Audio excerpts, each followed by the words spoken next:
Welcome back to my channel. I thought that I would discuss my goals for 2015. As I've stated before in my previous videos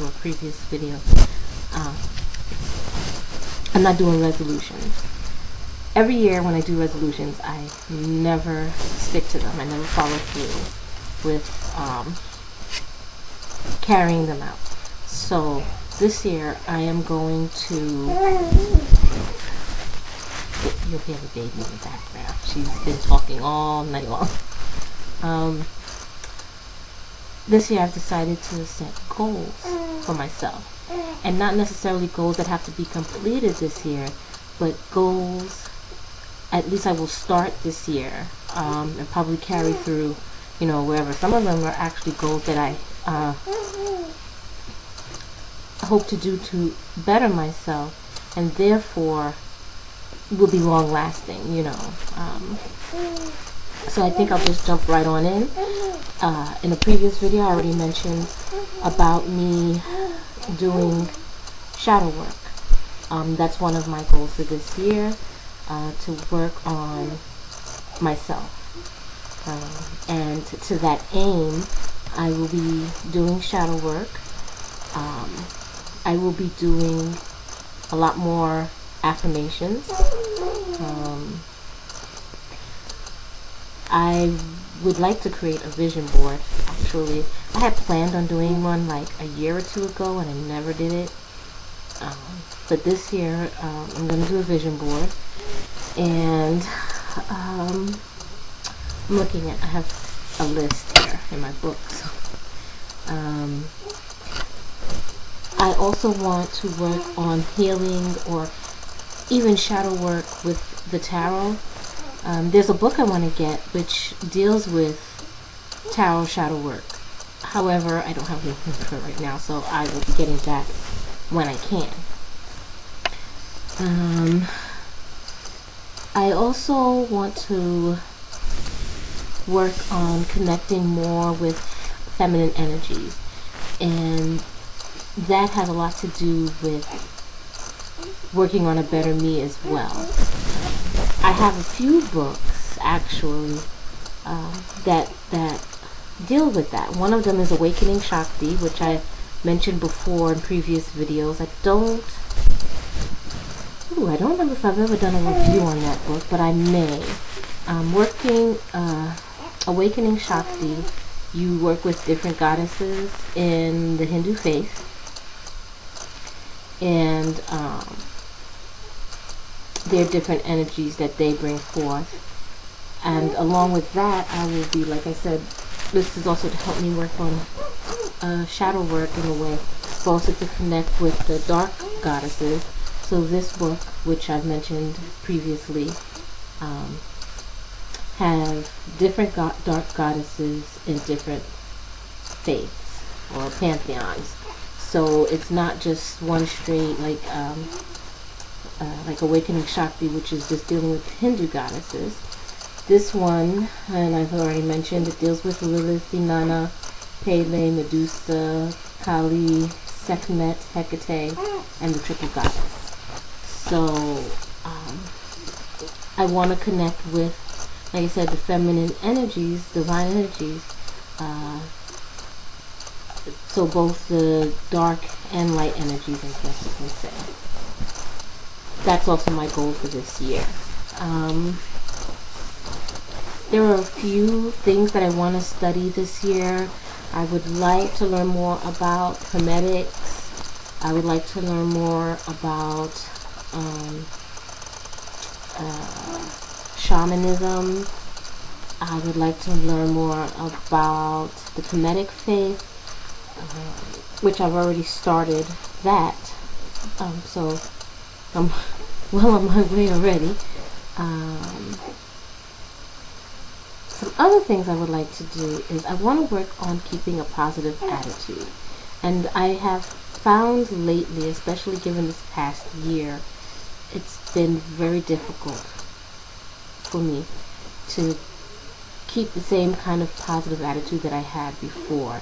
Now it's more of I go through the motions, mainly to keep everyone else around me positive. I try to be positive, but it's not always a genuine feeling of positivity that I experience these days.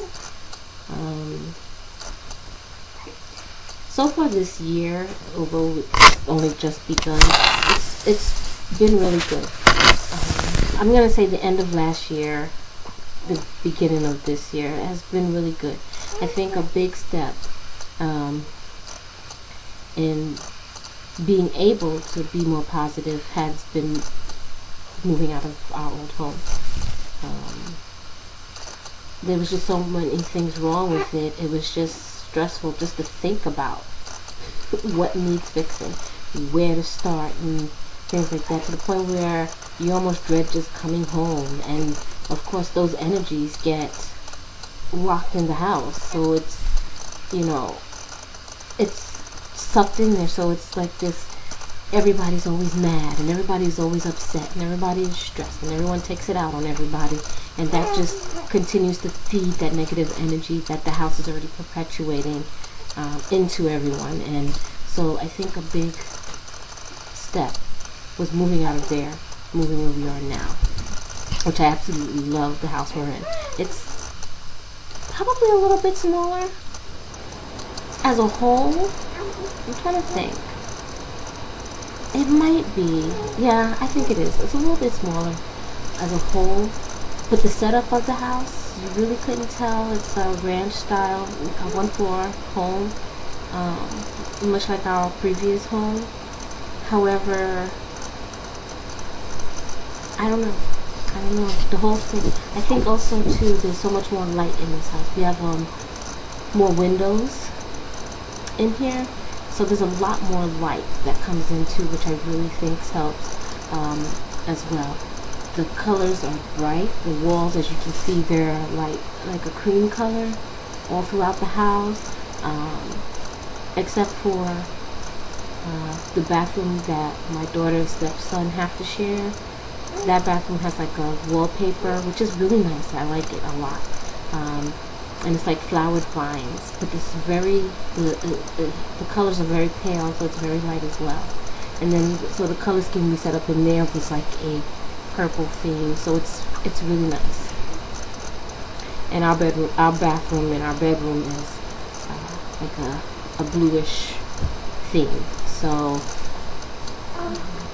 everyone seems a lot more happier here. A lot less tension. I mean, you have the regular tension of, kids and 18-year-old who, they think they know it all, so, don't. Or you have, I know. Anyone who's had 18-year-olds or has 18-year-olds now knows exactly what I'm talking about, I'm sure. My stepson thinks he has the answer to everything. But, what can you do? My biggest thing was dealing with my stepson. I tried never to seem as if I was taking the place of his mother. I know what it's like to be a stepchild. And, while I take care of him, and I feel that I do mother him, and I think he thinks so too, but I make sure that I don't come across as taking the place of his mother. That's his mother. So, and personally, I demand him to always respect his mother, even no matter what mistakes she may make. That's his mother. That's how it should be. You respect your parents. Parents are not infallible. They will make their mistakes, but doesn't mean they don't love you. So, respect your parents. I'm absolutely big on that. Big on that, and big on my husband not speaking ill about her in front of him as well. No matter what. I don't believe one parent should ever speak badly about the other to their children. It doesn't matter how wrong they might be or how right the other one might be. No, I don't. My mother made it her business never to do that. with me, my father, and I appreciate that so much. She never said a bad word about him to me growing up as a child. Never. So anyway, so moving on, again, like I said about the positive attitude, a big part of that would be me working on releasing 2014. I'm going to release that year. I'm going to put that year behind me, and I'm going to work on doing that so I can move forward with this year and do all I can, for my family. Right now, financially, things are very tight with us. Moving in here, the rent here is a bit more than what our mortgage was. And then, I'll now have another child in childcare. Well, she'll be full-time in daycare as soon as I go back to work. And my daughter will be there at the same daycare center, but only for the morning and afternoon, so before and after care, because she's in kindergarten now. So that's literally, it's more than I think our rent a month, to be honest. But it really is more of a, I could just not work and stay home and be a stay-at-home mom, and it would be cheaper, because pretty much my whole pay will go to their child care. But I love what that place did for my eldest daughter. I firmly believe it prepared her for kindergarten, for going to regular school. So I don't want to take that away from my youngest, even if that means all of my money goes there and I have to tighten up things more. That's what I'll have to do. So, but that's the choice I'll be making. So to that end, and this is another goal for my 2015, is I want to open up a shop, online store, selling my jewelry that I'll make.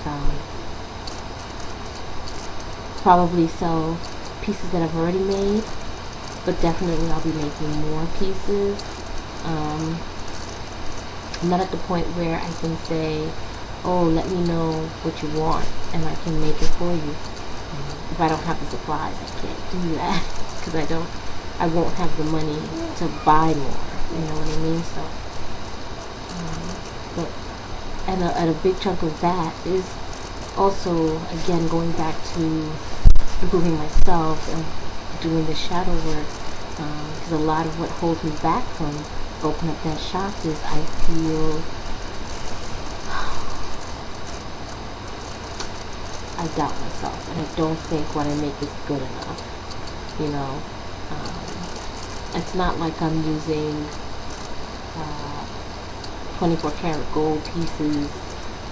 A lot of it is sterling with silver. Some of it is gold plated or silver plated.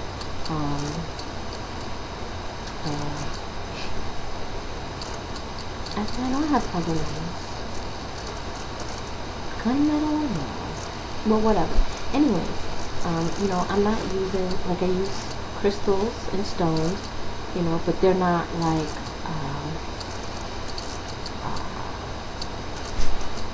they're not cheap, I get a lot of them actually from Fire Mountain Gems, but it's not like their top, highest, most expensive parts, you know what I mean? So, also, I sometimes I just feel the designs I come up with aren't that great, and I need to have more confidence in myself. So that's something I need to work on as well.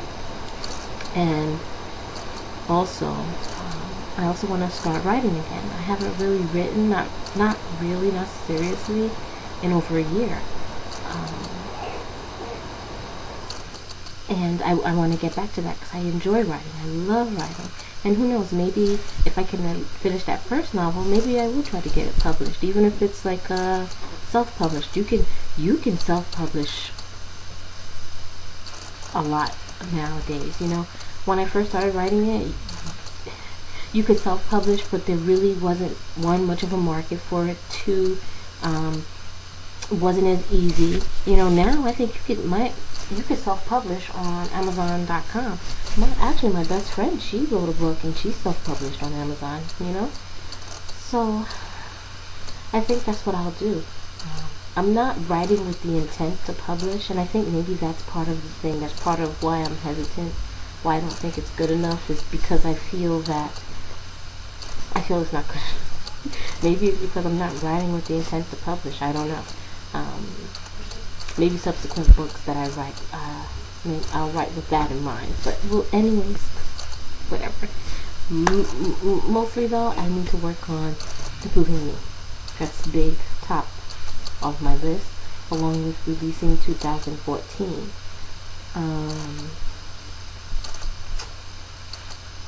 What else was there? I think that might be it. Yeah. There's a few books that I have my eye on, actually, to help me with these goals, and we'll see. We'll see what happens. But those are my goals for this year, and like I said, a lot of it are things that I want to start working on this year, and even if it carries on through to next year, or it doesn't reach fruition until next year, even the year after that, I'm going to start on it this year, and I'm just going to work ahead with that. Also what I want to do, which is not a goal for this year, but one of my big things I want to do is go back to school and finish my degree. I have actually most of my coursework done for a degree in English, and although I've since moved out of the state in which I was going to school at, hopefully, I don't know how many classes would transfer, but that's something that's not going to happen in the near future. Probably when my youngest starts kindergarten, maybe. That way I'm not paying a lot for the daycare. I'll just be paying for before and after care for her, and for my eldest daughter, because even when she starts, hopefully it'll be 10, and I'm not comfortable with a 10-year-old at home, by themselves. Even though when I was growing up, I was 10 at home, but it was different. It was different. Where I grew up, they called us latchkey kids, but it was different. I can't even let her walk home from the bus stop, which is right around the corner, and she's actually coming home, and she could be actually walking home with our neighbor's child, who she comes home by herself. She goes to the bus by herself and comes home by herself, and she's 8. But I don't even think at 8 I would allow her to. But yeah, I know I have to go get her. I don't care that she's even walking with another kid, which is irrelevant now anyways, because I'm going back to work next week and I'll be off on maternity leave. So, but anyways, I digress, because there I go off on a completely different tangent. So, as I was saying, those are my goals for 2015. These are the things I want to work on to improve myself, and these improvements are not just for myself, but my biggest reason is for my family. I want to teach my daughters to be strong, independent women. I want to make sure that I keep my husband happy, and I can't make him happy if I'm not happy. I want to be, even though I'm not trying to take the place of my stepson's mother, I want to be, the kind of woman he can look up to, and respect. Although I think I am, I think he does look up to me and respect me. We have a pretty good relationship as it is, so what I try to do when I talk to him, I try not to come across as chastising per se, more conversational. Sometimes I wait until I think time is right to bring up certain things to him. A lot of times I wait for him to give me an opening in which I can just come in and say, hey, speaking of that, kind of thing. But anyways, ooh, that is, what are you doing? Anyways, that is it. It's time for me to get the little one down to bed. So thank you for watching, and bless the baby.